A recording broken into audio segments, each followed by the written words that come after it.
మా ఉద్దేశం అధ్యక్ష. గవర్నమెంట్ వేల కోట్లు ఖర్చు పెట్టినప్పుడు ఉదాహరణకు నాకు వచ్చింది రైతు బంధు పథకం డబ్బులు వచ్చినాయి అధ్యక్ష, 3 లక్షల రూపాయలు.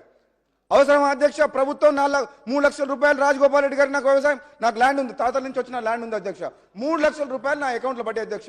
ఏం చేసుకోవాలి అధ్యక్ష? అది ఒక మాట చెప్తున్నా అధ్యక్ష, ఉదాహరణకు చెప్తున్నా, నాలాంటి వ్యక్తులు వేల మంది లక్షల మంది ఆర్థికంగా ఉన్నోళ్లకు ప్రభుత్వం డబ్బిస్తుంది.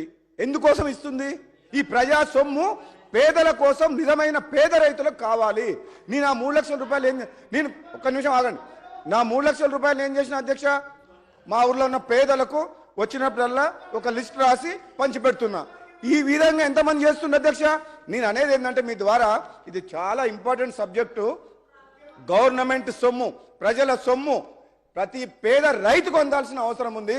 గతంలో చెప్పిన అధ్యక్ష, నేను మళ్ళీ చెప్తున్నా, ప్రభుత్వం ఒకసారి మళ్ళీ పునరాలోచించుకోవాలి. ముఖ్యమంత్రి గారు కానీ, ప్రభుత్వం కానీ 10,000 కోట్లు 12,000 కోట్ల రూపాయలని మీరు నిజంగా నాణ్యమైన విత్తనాలు సరఫరా చేసి రైతులకు, సకాలంలో సబ్సిడీ మీద ఎరువులు సరఫరా చేసి, రైతు పండించిన ప్రతి పంటకు గిట్టుబాటు ధరకు ఇదే డబ్బును ఖర్చు పెట్టిన అధ్యక్ష, 10,000 కోట్లు 12,000 కోట్ల రూపాయలు, అప్పుడు నిజమైన రైతు వ్యవసాయం చేసుకునే ప్రతి వ్యక్తికి లాభం జరుగుతుందని చెప్పి మీ ద్వారా, ఈ సభ ద్వారా ప్రభుత్వానికి, ముఖ్యమంత్రి గారికి తెలియజేస్తున్న అధ్యక్ష. 12,000 కోట్ల రూపాయలు ఈ సంవత్సరం ఎంత పెట్టిన బడ్జెట్లో? అన్ని వేల కోట్ల రూపాయల్లో 70% ఆఫ్ ద ల్యాండ్స్ కౌలు రైతులు చేస్తున్నారు అధ్యక్ష. మనలాంటి వాళ్ళకి డబ్బులు వస్తున్నాయి అధ్యక్ష. అది న్యాయం కాదు.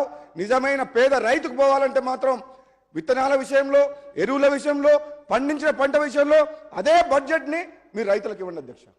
అది చేయాలని చెప్పి మీ ద్వారా ఈ ప్రభుత్వాన్ని డిమాండ్ చేస్తున్నాను అధ్యక్ష. అదేవిధంగా అధ్యక్ష, రెండవ ఇంపార్టెంట్, ఈ ఎక్సైజ్ పాలసీ ఏందో అర్థమైతలేదు.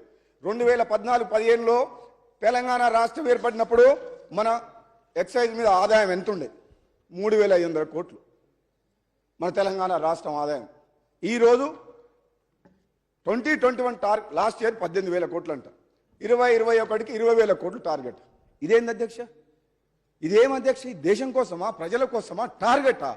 జనాన్ని తాగిపిస్తేందుకు బెల్ట్ షాపులు పెట్టి, ఊరికి 5 నుంచి 10 షాపులు పెట్టి, ఎన్నో కుటుంబాలు కన్నీల పాలవుతుంటే, ఎంతో మంది మహిళలు ఏడుస్తుంటే, తల్లి పిల్లలంతా ఉదయం 7 గంటల నుంచి విచ్చల విడిగా మద్యపానం అంతా గ్రామాల్లో ఇట్లా మహమ్మారి లాగా తయారైంది అధ్యక్ష. ఇది కరోనా కంటే డేంజరస్ అధ్యక్ష. ముఖ్యమంత్రి గారు కరోనా అంటుండు. కరోనా ఇప్పుడు వచ్చింది. తెలంగాణ వచ్చినప్పుడే బెల్ట్ షాప్ల ద్వారా గ్రామాల్లో కరోనా లాగా ఎన్ని వేల కుటుంబాలు అధ్యక్ష. ప్రతి గ్రామంలో పోతే, గ్రామంలో పోయినప్పుడు ఇది ప్రభుత్వం చాలా సీరియస్ గా తీసుకోవాల్సిన విషయం అధ్యక్ష. ఒక చేయితోనేమో ఆర్థిక సహాయం చేస్తూ పెన్షన్లు ఇస్తారు, ఇంకో చేయితోటి రైతు బంధు డబ్బులు ఇస్తారు, ఇంకో ఈ చేయితోటేమో మద్యపానం రూపంలో, బెల్ట్ షాప్ల రూపంలో డబ్బు తీసుకుంటారు. నిజంగా ఇది ప్రజల కోసం పనిచేసే ప్రభుత్వమేనా అధ్యక్ష? తెలంగాణ కోరుకున్నది ఇందుకోసమేనా? పేద ప్రజలు కోరుకున్నది తెలంగాణ రాష్ట్రం ఇందుకోసమేనా? ఒక ఊర్లో అధ్యక్ష, నేను ఈ సమస్య మీద పోయినప్పుడు ఒక సర్వే చేయించిన అధ్యక్ష, ఒక మనిషిని పెట్టి మీకు చెప్పాను, మీ దృష్టికి తీసుకొచ్చాను.